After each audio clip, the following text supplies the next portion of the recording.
Bonjour. Alors, Bonjour. ça c'est comment, à la demande de Pank, je vais montrer vite fait la méthode que j'utilise pour strapper mes doigts en Jiu-Jitsu. Donc, vous voyez, celui-là il est un peu servi déjà. Ça fait plus d'une heure qu'on s'entraîne, mais ils sont pas partis, ils continuent de maintenir mes doigts. Alors, il y a deux marques en France que j'ai trouvées qui me plaisent bien, qui ressemblent à ce qu'on utilise au Brésil. Il y a le Leucoplast Pro LF, ça se trouve dans les pharmacies. Si votre pharmacien n'en a pas, vous pouvez les demander. C'est la boîte orange. Et sinon, il y en a une autre, c'est la marque, c'est Urgo, donc c'est les bleus, c'est comme ça, mais bleus, et ça s'appelle le Strapal. Donc, c'est les deux que j'ai trouvés. Alors, vous voyez, au bout d'un moment, le gros rouleau que vous avez vu là, il va devenir plus petit. Donc, vous coupez. Ça te dérange si je coupe un peu sur le tien? Non, vas-y, au Ouais, contraire. donc vous avez un gros rouleau ici, comme celui, voilà, comme ça, qui se présente. C'est très important de prendre ces marques-là parce que c'est les seules qui ne soient pas élastiques, qui soient suffisamment rigides pour protéger vos articulations. Donc vous prenez un bout comme ça que vous allez couper.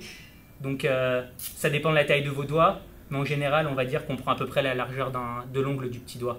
Vous prenez la largeur de l'ongle de votre petit doigt et c'est en général ce qu'il vous faut. Et vous pouvez faire une petite bande. C'est les mêmes qu'on utilise pour faire les grades sur les ceintures. Je remets celui de pan, comme ça on ne va pas lui abîmer. Alors, vous voyez, au bout d'un moment, Il se coupe super bien. Hein. vous voyez, au bout d'un moment, ça va devenir, ça va se réduire. Alors, je vais prendre un morceau et je vais vous montrer comment je fais. Donc, je vais faire mon petit doigt ici. Je commence en général par le petit doigt. Alors, je prends et regardez, je vais découper à peu près la largeur d'une épaule à l'autre. D'accord? Peut-être un petit peu moins, un petit peu plus, selon la taille de vos doigts, selon le doigt qu'on utilise. Plus le doigt est petit, moins on utilise de bande. Voilà. Donc, on coupe. On peut couper avec les doigts, mais là, comme on est tout seul, avec les dents, j'arrête de couper tout seul. Alors maintenant, je mets la partie collante en bas de mon doigt. Ça va t'arriver à voir. Okay. Et maintenant, c'est très important, quand je fais le tour, au début, on a tendance à faire des tours trop forts et donc à couper la circulation. On ne veut pas couper la circulation. Donc, on fait ça, on le pose en fait plus qu'on le serre. D'accord? C'est pas comme des bandes de boxe où vraiment on le pose sur le doigt.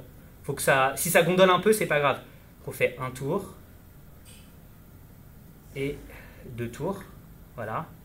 Quand j'arrive à la fin de mon deuxième tour, regardez, je vais passer comme ça. Vous voyez, donc ça gondole un peu, c'est pas grave. L'important, vous allez voir, c'est qu'il faut qu'il y ait de l'espace ici. Il faut qu'il y ait un petit, ça va faire un petit triangle. C'est très important, sinon après vous n'allez pas pouvoir fermer les doigts. Donc, hop, et je fais en dessous de la dernière phalange. On fait jamais la croix sur la phalange, on fait toujours la croix en dessous. Sinon, on n'a pas de support. C'est l'articulation est là, c'est ça qu'on veut supporter. Alors, qu'on veut protéger. 1, 2, d'accord. Je repars.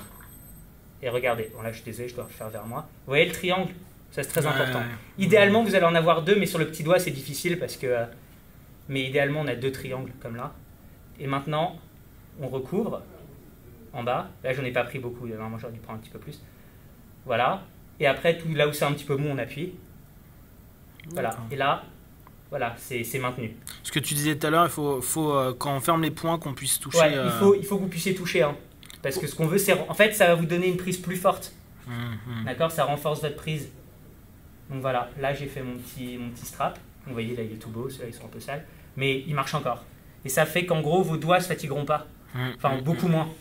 Parce que c'est du support en plus qui fait que les muscles de vos doigts ne se fatiguent pas. C'est un peu comme ce qu'on met, comme les gens qui mettent des trucs en boxe taille, des chevillères ou les choses qu'on met en boxe pour se protéger. Voilà, ça prend pas très longtemps à faire et ça vaut la peine parce que moi, souvent, j'ai des douleurs après aux mains. Si vous faites du kimono, vous avez des gros grips. Au bout d'un moment, vous allez voir vos doigts qui vont vous faire mal. Et pour ceux qui voudraient une autre version, vous avez André Gavant qui fait une vidéo aussi, il montre ça, qui est pas mal. Et voilà. Pouce. Merci. Merci.